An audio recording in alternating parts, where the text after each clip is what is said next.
여당 대표가 무정쟁을 제안하고 있지만 좀처럼 그럴 기미는 보이지 않습니다. 민주당은 최민희 과방위원장 딸 축의금 논란이 가속화되고 있고요. 국민의힘은 장동혁 대표의 부동산 6주택 보유가 논란이 되고 있습니다. 이런 상황에서 국민의힘 입장 어떤지 들어보도록 하겠습니다. 김재현 최고위원 나와 계십니다. 안녕하세요. 안녕하세요. 네. 국감이 뜨거운데 국민의힘 지도부에서 보기에는 뭐 예상치 못한 이슈들로 계속 이렇게 팡팡팡 터지고 있는 것 같이 보입니다만 일단 현안부터 좀 얘기 들어보면 오늘 김재현 최고위원은 국정감사 MVP는 추미애 의원이 될 것으로 예상했는데 최민희 위원장이 새로 등장하고 있다 이렇게 이제 말씀을 하셨어요. 뭐 이거 이제 어떻게 뭐 최민희 위원장 관련해 가지고 뭐가 가장 집중적으로 문제라고 생각을 하십니까? 원래 최민희 위원장이 아주 이상 행동을 많이 했거든요.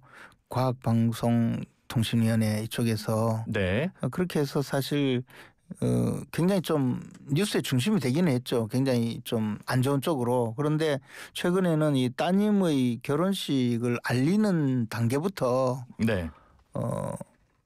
국정감사 기간 중에 국회 경내에서 그것도 결혼식을 하는 것도 사실 굉장히 좀 일탈 행위라고 생각을 합니다. 거기다가 청첩장에 네. 그냥 요즘에는 계좌번호까지 적는 것은 보통의 관리라고 볼 수는 있지만 거기에 카드 결제까지 나온 거. 네. 네. 나중에 논란이 돼서 없애긴 했습니다. 네. 근데 거기에 포인트까지 네. 포인트로도 결제할 수 있다고. 아, 그렇습니까? 네. 네. 아마 비트코인으로도 결제할 수 있다고 올렸으면 더 나았을 텐데 하여튼 이 돈을 받기 위해서 엄청난 노력을 한 분이에요, 이게. 그런데 그 점에 대해서 논란이 되니까 또 양자 역학을 공부하느라고 나는 몰랐다고 했잖아요. 근데 그것도 아닌 게 또 여러 증빙이 나온 게 예를 들어 국회 내에서 특히 이제 사랑제 앞에 야외 결혼식장은 그렇게 1년 내내 사용할 수 있는 날이 많지 않거든요. 그렇죠. 기후나 이런 것 때문에. 봄가을. 네. 기후 때문에. 네.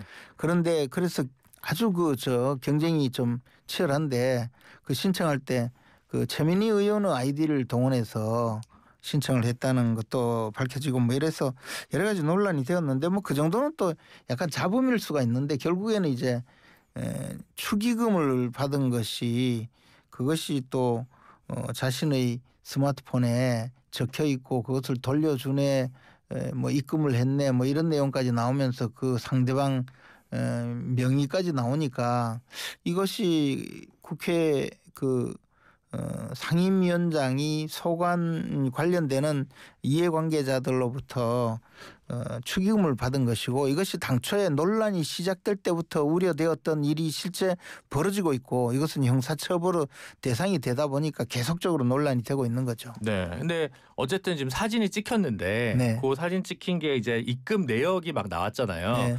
근데 이제 이게 돌려주려고 해서 이제 입금 내역이 어떤지 이제 보고 받은 거고 그래서 보니까 두 가지인 것 같아요. 돌려주고 실제로 오늘 이제 이준석 의원실 같은 경우도 돌려받았다라고 얘기를 하는 것 같고요. 근데 다른 한편으로는 이거를 왜 또 그러면 돌려주고 하는 과정에서 입금 내역이나 이런 것들과 관련해서 보좌진에게 시켰느냐 이렇게 해서 논란이 약간 좀 달라진 것 같아요. 그러니까 돈을 막 챙기기 위한 목적은 아니지 않았냐라는 거에서 해명이 되는 부분이 있고 그다음에 보좌진의 사유와 이렇게 해서 해명이 되지 않는 부분이 있는 것 같습니다. 그래서 이 해명 부분은 그래도 어느 정도 납득할 만하다고 보이십니까? 아니 그게 납득할 수가 없는 것이 그러려면 누구에게 얼마씩 받았는지를 전부 공개를 하면 그러면 또 그렇게 해서 실제로 문제될 만한 문제의 소지가 있는 축의금은 요것밖에 없었다라고 입증을 한다면 가능하겠죠. 네. 그런데 자신이 얼마를 받았는지 과연 카드 결제로는 얼마를 받았는지 포인트 결제로는 얼마를 받았는지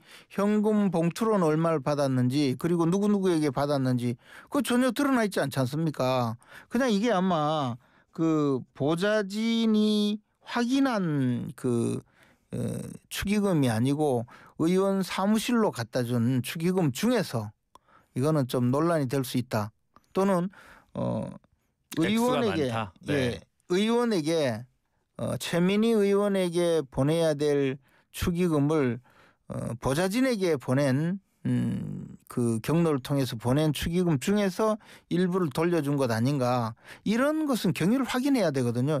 도대체 이 930만 원은 어떤 돈이냐, 이 부분이 요 전체는 얼마이고 이 중에서 930만 원이 왜 이것을 돌려주려고 뽑았는지 그것을 다 확인을 해야 되지. 그냥 뭐 이 정도 돌려주는 거 보니까 나머지는 문제 없고 이것만 문제 있다고 하려면 최민희 의원께서 처음에 국회 경내에서 이렇게 경쟁이 치열한 과정을 거쳐서 국회 경내에서 그것도 국정감사 기간 중에 결혼식을 하고 그리고 축의금을 많이 받기 위해서, 편리하게 받기 위해서 포인트 결제까지 계정을 개설해서 돈을 받았고, 그렇게 해서 지금 나온 상황인데 이걸 930만 원 돌려줬으니 제대로 처리했다고 볼 수 있을까요? 이걸 만약에 본인이 그런 주장을 하려면 아예 그 축의금 받은 대장을 전체 제출을 해야 돼요.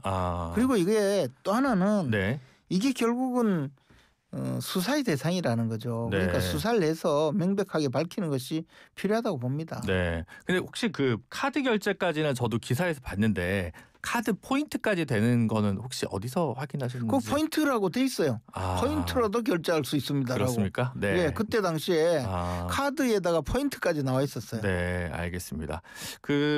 요 부분과 관련해서 이제 최민희 의원 입장은 이제 본인이나 본인 부군 배우자의 계좌는 하지 않았고, 근데 딸도 성인이어서 계좌를 좀 공유해야 되고 해서 이제 그런 부분을 넣은 거다라고 하는 해명이 한편으로 있었습니다. 근데 이게 사실은 뭐 김영란법 위반 소지가 있습니다만 돌려주고 이제 바로 거의 돌려주게 되면 사실 뭐 기소유예랄까 이런 식으로 좀 처리되지 않습니까? 우리 의원님 이제 검사 생활도 하셨으니까 이 부분 관련해서 전부 다 이렇게 기소하게 되면 그것도 또 이제 뭐 재판에서 사실 크게 벌금 나오기도 좀 어렵지 않을까 이렇게 보기도 합니다만 어떻게 보십니까? 뭐 당연히 이게 더군다나 정말로 모르는 상태에서, 상대방이 누구인지 모르는 상태에서 그 입금을 받았다가 또는 이제 그 수리를 했다가 보니까 이거 문제가 있다, 나는 처음부터 받을 의사가 없었다 해서 돌려준다면 고의가 없는 범죄가 되어서 범죄가 안 될 수도 있겠죠.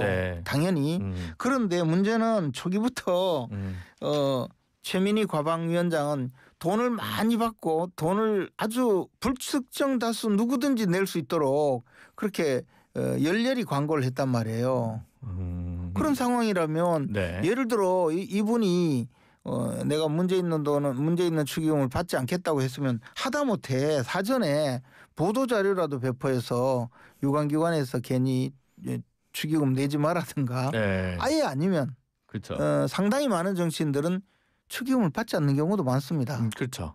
뭐 그렇게 했어야죠. 근데 이분은요, 그 국회 내에 수많은 화환을 진열을 해놓고 그 위세를 과시하고 자신의 그 권력을 과시하는 이런 방식으로 이 축의금을, 사실상 축의금을 아주 내도록, 저는 이게 공갈이 아닌가 생각이 들 정도였거든요.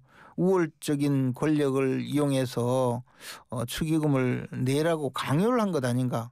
그래서 이것은 갈취 수준이다라고 본 거죠. 이것이 이제 첫 단계는 뇌물죄가 성립될 수 있습니다. 즉 국회 과방위원장의 직권과 관련되어 있는 사람들이 알게 모르게 돈을 내면서 사실상 직무의 암묵적인 편의를 그 제공하는 그런 의사 전달, 의사의 합치가 묵시적으로 있다면 묵시적 청탁이 있는 것 아니겠습니까? 과거에 나온 묵시적 청탁과 묵시적 수락이 있어요. 그러니까 명백히 포괄적 뇌물죄에 해당이 됩니다. 그런데 다만 그것이 사회적으로 우리 뭐 축의금 내면 한 10만 원 정도 내지 않습니까? 그리고 조금 아는 사이면 그렇다면 10만 원 정도 축의금을 냈다 하면 뭐 청탁과 관련 없다고 할 수 있는데 이게 100만 원 수준으로 축의금 지금 많이 보이잖아요. 30만 원도 있고 50만 원도 있고 100만 원도 있습니다. 저는요 사실 우리 형제간에 뭐 조카들이 결혼한다든지 또는 저하고 같이 근무한 직원이 결혼한다든지 이런 경우 외에 축의금을 100만 원 내본 기억이 잘 없어요. 우리 앵커께서도 없으시죠? 저는 뭐 오촌 이내면 뭐 아니, 낸 그러니까. 적은 있을 수 있을 것 같습니다. 근데 지금 이 네. 최민희 의원하고 무슨 피를 나눈 형제간이기에 이렇게 많은 축의금을 막 주냔 말이에요. 그러면 이거는요. 여야 상관없이 30만 원 정도 낸 국회의원들도 다 기소됩니까? 아니 그러니까 네. 제 이야기는 네. 그 정도는 뭐 같은 네. 사이에 그래 될 수 있는데 100만 원쯤 되는 거는 제가 봐서 이것은 정상적인 축의금이라고 보기가 어려워요. 이 정도는 뇌물죄가 성립된다고 보는 거죠. 앞에서 말씀드렸듯이 묵시적 청탁 그리고 포괄적 뇌물죄. 근데 만약에 그것이 해당이 안 된다고 하면 네.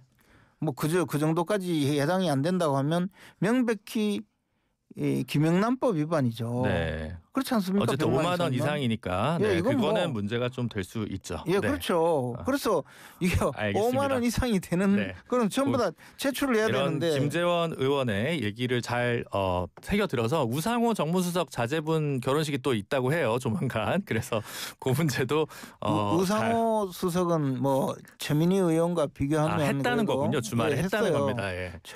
저 감사 인사가 왔던데요. 네. 그런데 우상호 수석은 최민희 의원과 비교하면 훨씬 좀 나은 분이죠. 인품이 훌륭해요. 같이 정무수석 선후배라고 지금 이렇게 편들어 주시는 건 아닙니까? 그보다 진짜 좀 훨씬 말썽을 안 부리잖아요. 그런데 이 정권이 이렇게 된 거는요. 네. 윗물이 맑아야 아랫물이 맑잖아요. 네. 이재명 대통령부터 시작을 했잖아요. 이재명 대통령부터 축의금을 막 거둔는다는 그 오해를 받을 정도로 계좌번호가 나오고 이랬잖아요. 네. 그분이 대선 때 말썽난 그 아드님인지는 모르겠는데, 예? 근데 네. 그 아드님 결혼하는데 그래 대통령이 그래 결혼식을 시키면서 사전에 축의금 그 계좌번호가 누락게 보이게 하고 이게 근데 되겠습니까? 아들 입장에선 본인이 뿌린 돈을 좀 거둬야 되는 것도 있고 또 아들도- 사돈 입장에서도 또 이제 여기랑 결혼하는 게 죄도 아니고 이제 좀 그래도 안 그런 건 되죠. 어떡하죠? 그냥 다 정치인은 참고 그게 공개하지 아니고 않아야 된다. 대통령인데 네. 더군다나 돈 문제로 얼마나 말썽 많은 분입니까? 알겠습니다. 좀 참아야죠. 요거까지만 여쭤볼게요. 그래서 우상호 정무수석 자제분 결혼식에 축의금을 하신 거예요, 김채원 의원님? 아니요. 아니 안 하셨다고요? 감사 인사 왔다면서요? 아무데나 막 보냈죠 뭐. 네. 전 알겠습니다. 결혼하는지 몰랐어요. 네. 다음 그 장동혁 대표요. 지금 부동산 6채 지금 갖고 있다고 해서 논란이 됐습니다. 뭐 지분으로 갖고 있는 것도 있고 모친이 살고 있는 것도 있고 장모님이 살고 있는 것도 있고 본인 거주용이 이제 구로에 하나, 그다음에 지역구에 하나, 그다음에 여의도 오피스텔 하나 이래서 이제 가격으로는 어쨌든 10억은 안 된다. 가격 가지고 논란이 있으니까 제가 좀 더 높게 얘기했습니다만 그럼에도 불구하고 이걸 굳이 다 소유를 했어야 되냐. 예를 들면 일부는 전세를 가지고 있어야 되는 거 아니냐라고 하는 반론도 가능한 것 같은데 이 장동혁 대표 부동산 어떻게 보십니까? 서울에서 살고 있기 때문에 서울에 집이 한 채 있는 걸 나무랄 일은 아니죠. 당연히. 그리고 지역구에 집을 소유한다고 하는 거는요. 이 지역구가 보령서천쯤 되면 네. 집이 부족하질 않아요. 남아요. 대체로. 네. 그래서 이런 경우에 또 하나는 지역구 국회의원이 가서 전세를 살면요. 지역 주민들은 어떻게 생각하냐면 이 사람 임기만 끝나면 전세금 빼서 도망갈 사람이라고 생각해요. 네. 오히려 지역구에 주택을 소유해야만이 우리를 위해서 좀 더 애정을 갖는구나 하는 생각을 하지 언론인이 지금 우리 김진우 변호사님께서 말씀하신 내용으로는 왜 거기에 또 집을 또 따로 사서 마치 주택 투기하는 듯이 보이나 이렇게 말씀하는 뉘앙스지만 언론인들은 보도를 하면 어떻게 되나 하면요. 지역구에 집도 없이 전세로 사는 국회의원들 리스트를 쫙 뽑아서 이 사람들은 아주 좀 지역구에 애정이 없는 사람으로 보도하는 경우도 많아요. 네, 그렇죠. 그래서 오히려 지역구에 주택을 소유하는 것이 훨씬 더 그렇죠. 그게 합당한 거예요. 그러니까 지금 김병기 의원도 그래서 왜 동작에 전세 살고 송파에 갖고 있냐는 거잖아요. 그러면 장동혁 대표도 보령에 갖고 있고 구로는 전세 살면 되는 거 아니냐라는 반론을 이제 할 수 있으니까 그런 차원에서 여쭤보는 거죠. 그런 분은 이게 그 생활의 근거지에 집 하나 갖고 있는 걸 가지고 시비 거는 것이 잘못이라고 보죠. 네. 근데 그리고 수많은 국회의원들은 거의 동일한 운명에 있기 때문에 뭐 그걸 가지고 문제 삼는 것 자체가 그러면 국회의원들 전부 다 서울에서는 전세 살으라고 법을 하나 만들든지 해야 되겠죠. 또 하나는 여의도에 오피스텔 소유하고 있는 것은 네. 그것은 의정 활동에 필요한 분들이 굉장히 많아요. 좀 더 장동혁 대표님 정도의 큰 정치를 하는 분들은 국회의원회관에서 처리하는 사무 외의 그 일을 그 국회 근처에서 해야 되는 경우도 많기 때문에 저는 그런 적이 없지만 국회의원 중에는 국회 근처에 별도 사무실을 운영하는 분들도 많이 계십니다. 네, 그렇긴 하죠. 네. 알겠습니다. 그래서 이제 민주당 같은 경우는 이제 완전히 이제 제대로 한번 그러면 전수조사 하자는 제안을 민주당이 하기도 하는데 사실 재산 공개는 계속 되고 있는 거 아닙니까? 그러니까 의원님 생각하기에는 이제 국민의힘 기준과 민주당의 기준이 다른 거잖아요. 어쨌든 국민의힘은 왜 민주당은 다주택자를 경원시하냐 이런 입장이니까 다주택자가 뭐가 문제냐라고 하는 입장인 거예요. 아니면 그럼에도 불구하고 공직자라면 자기 지역구에 하나 정도 소유하고 뭐 서울에 하나 있는 것까지는 이해할 수 있다. 요 정도. 그 외에는 다 팔아라. 예를 들면 주택으로 따지면 그렇게 볼 수 있는 건가요? 그게 지금 문재인 정권 때도 그런 일이 있었잖아요. 네. 문재인 정권 때도 자신들이 지금 이 똑같은 그 다주택자를 중과세하겠다고 하고 그 대출을 조이고 하면서 문제가 되니까 공직자들 다주택자들 집 다 팔으라고 요구를 했잖아요. 네. 그래서 문제가 된 게 민주당 의원들 여러 명이었거든요. 그러니까 이제 물귀신 작전으로 국회의원 전수조사하자 했거든요. 네. 그래서 사실은 그때 국민권익위원회에서 조사를 했어요. 그래가지고 민주당이 많이 들통이 났는데 국민의힘도 끼워 넣기로 또 5명인지 뭐 한 몇 명을 또 명단을 공개했어요. 네. 아무래도 부자가 더 많으시니까. 근데 부자가 많은지 적은지는 몰라도 그때 당시에 다주택자로 특히 투기가 문제된 사람들은 거의 전원 민주당이었고 국민의힘에 문제가 되어서 실질적으로 농지법 위반 농지투기로 문제가 된 분은 윤희숙 전 의원 한 분이었어요. 아, 사퇴를 했죠. 윤희숙 전 의원님은 부친께서 그 충청도에 그 농지를 구입해서 그 문제가 돼서 본인이 사퇴했는데 그 나머지 분들에 대해서는 억지로 뭐 문제를 삼다가 결국은 흐지부지되고 말았죠. 그래서 기왕이 하는 거 이번에 또 한번 해보시죠, 뭐. 네, 알겠습니다. 또 한번 해보면 재밌을 것 이게 같아요. 부동산 관련해 가지고 이제 지방선거에서 굉장히 많이 이슈가 될 것 같아요. 지금 오히려 뭐 사법개혁 이런 것보다는 더 많이 될 것 같다는 생각이 많이 드는데 최근에 이제 지금 장동혁 대표는 지금은 제2건국전쟁이고 지방선거에서 꼭 이길 전사를 내보내야 된다 이런 얘기를 했어요. 그런데 최근에 언론의 그 인천일본가 그 여론조사를 보면 후보 적합도에서 경기도지사 같은 경우 1등, 2등이 유승민, 한동훈 대표가 나왔는데 이분들 같은 경우 지금 장동혁 체제에서 과연 그러면 경기도에 공천을 주겠냐 이런 물음표가 있거든요. 그러면 꼭 이길 전사라고 하면 그 중도를 합쳐서 경쟁력이 가장 높은 후보를 낙점해야 되는 거 아닌가요? 어떻게 보세요? 그래서 이제 가장 경쟁력이 높은 후보인지 여부를 앞으로 판단을 해야 되겠죠. 지금 그냥 여론조사를 하고 그것도 여론조사가 예를 들어 그 경기도지사에 출마할 분들이 모두 나와서 그 모두 올려놓고 여론조사를 한다면 예를 들어 민주당 지지자는 내가 본선에 민주당 후보를 찍을 테니 민주당 후보를 지지한다고 하고 국민의힘 지지자는 국민의힘 후보자를 찍을 것으로 예상되니 국민의힘 후보를 찍는다고 할 것이고 중도층에 있는 분은 어느 쪽을 찍을지 결정을 할 거 아닙니까? 그렇죠. 그럼 비교적 그 논란이 적은 여론조사가 되는데 그냥 국민의힘 후보 또는 보수 진영의 후보 중에서 누가 경기도지사 후보가 되는 것이 좋습니까? 이렇게 물으면요. 우리 당을 찍지 않은 분들이 선택을 해야 되면 주로 유승민 의원을 선택을 많이 했거든요. 그래서 유승민 전 의원의 지지율을 그대로 보면 민주당 지지층이 많은데 원데이터를 들어가 보면요. 중앙선거 여론심의위원회 홈페이지에 거기 홈페이지에 들어가서 보면 유승민 의원을 지지한 분이 정당 지지자는 한 90% 정도가 뭐 민주당 80% 정도 민주당 뭐 이런 분들이 많았어요. 그 정도는 과거에. 아닙니다. 그 정도는 아닌데. 아니요. 과거에 한번 보면 그런 경우가 많았어요. 제가 그래서 이거는 여론조사가 왜곡되어 있다 뭐 그런 경우가 있었어요. 그래서 이번에 조사가 어떻게 됐는지 제가 모르겠는데 그런 것이 아니고 정상적인 경쟁력을 분석해서 공천을 하는 것이 맞지 않을까 생각합니다. 네, 그래서 만약 그렇게 했을 때 말씀하신 그 기준으로도 한동훈 대표가 예를 들면 1등을 나왔다.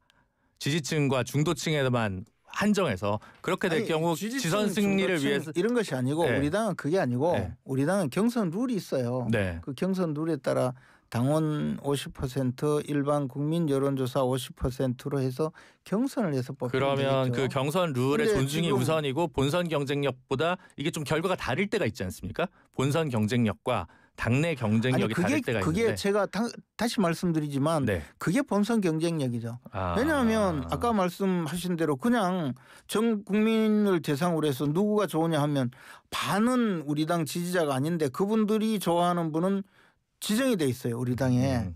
과거에 보면 네. 또 우리 전당대회 때 보면 조경태 후보 네. 뭐 예를 들어 네. 그러면 이게 막상 이제 경선에 들어가면 그런 결과가 나오지 않거든요. 근데